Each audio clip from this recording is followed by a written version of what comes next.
I made pumpkin bread from Trader Joe's. It's delish. However, the inside is very mush, but that's because I can't follow directions, apparently. I guess I'll preface this video by saying I think I'm going to try and make a video and have it out every Sunday so that you little stinkers can look forward to something every week. I don't know, it's just gonna be whatever I feel like making, so sit back and enjoy. Let me know if anybody has any special requests. Poe. Oh, she's probably hungry.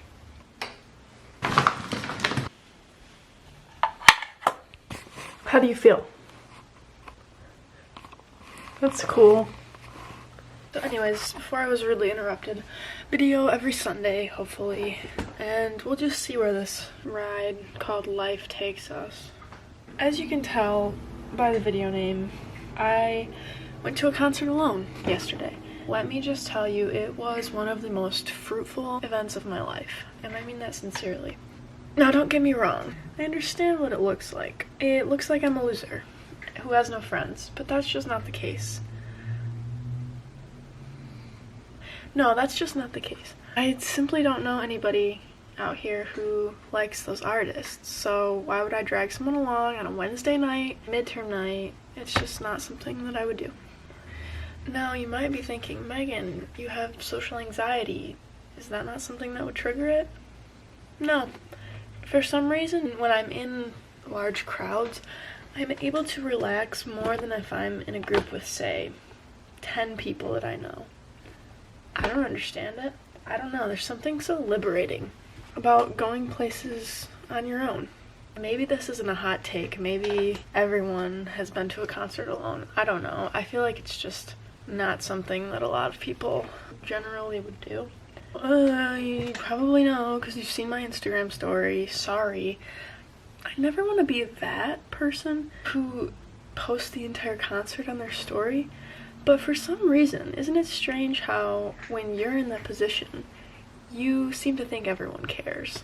Nobody does. I have some other mutuals who I know really like their music, and so I just thought it was cool. Anyways, in case you didn't see, I saw Quinn 92 with Chelsea Cutler and Ty Verdes, and it was a fantastic show. I've never seen Quinn live, actually. He's one of my favorites. Chelsea Cutler, I only know a few of her songs, because I'm not generally a slow song kind of girl. Let's keep those feelings up here, not in here. She sang beautifully. Ty Verdes, the opener, also fantastic. You probably know him from the TikTok song that went viral, but no, he's a very charismatic performer. Very engaging. And of course my boy Quinn killed it. Love his music. Love his charisma. Something that was also very cool about this particular show, of course it was in Los Angeles. Quinn and Chelsea like feature a lot of people on their songs a lot of times, and so they actually brought out so many of the featured artists. It was crazy. Let me see if I can think. Ash, A-OK, Mark Basie, Jeremy Zucker. Zucker, I hardly know her. Oh, Alexander 23. These are all people I just know their name. I don't really follow their music. But it was still very cool because only in LA could that happen, you know, because they're obviously living close by, so they can just make the trip, do a single song, and then go back home, which is pretty cool. When I got there, it was a little daunting. Of course, being myself, I had to find free parking, so I'm not gonna pay $30 for a lot. No way. I ended up getting the second row. I was next to a girl who was also there alone. Ended up making friends with her. She was like testing out my Spanish, and we were just kind of, you know, talking in Spanish, which I haven't done in a while. Obviously there's a very large Latino population around here, but it's more so I see it and I hear it. I don't usually engage because, you know, they see me at the markets and they, hi, how can I help you? That was really cool. She complimented my abilities and said she was surprised. Not to gas me up too much. Gas the gringo up, if you will. We met some other cool people, bonded over the music. I feel like people are so afraid to experience things alone. It's obviously very important to hone in your social skills, talking to people, small talk, which I need to work on. Being able to be comfortable in your own skin is something that doesn't come easy to a lot of people, and it's something that we should talk about more.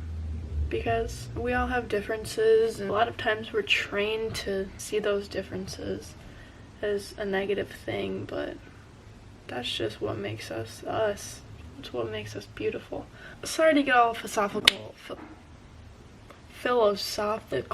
for a second, but it's also really dangerous for me to experience new things that seem fun to me, because now I'm going to have another period where I won't stop playing the piano for a week, then I'll forget about it. I'll think that I want to be a music producer and go on tour. It's like, Megan, you're going into environmental engineering. What are you doing? But I just want to experience everything. Is that so wrong? Put me in the room and let me act as your neurosurgeon. Just once, because I want to try. I, at least once every 3 months, have a little crisis. A little career crisis, if you will. Since I've chosen a path of study, even though it's very broad, I could go a lot of different avenues, I still feel like I'm honing it in too much. Instead of all the things that I will be able to do with my degree, I'm just thinking of all the things that I will no longer be able to do. Unless I go back to school for 8 years, which I'm not going to be doing. I also went to the concert even though I had a chemistry quiz today that I never studied for. But it's all about risk and reward. Thanks for watching. Thanks for listening. I hope you enjoyed this little update. I hope you're inspired and that you go do something alone and be like me, a loser. See you next time, and everybody have a great night.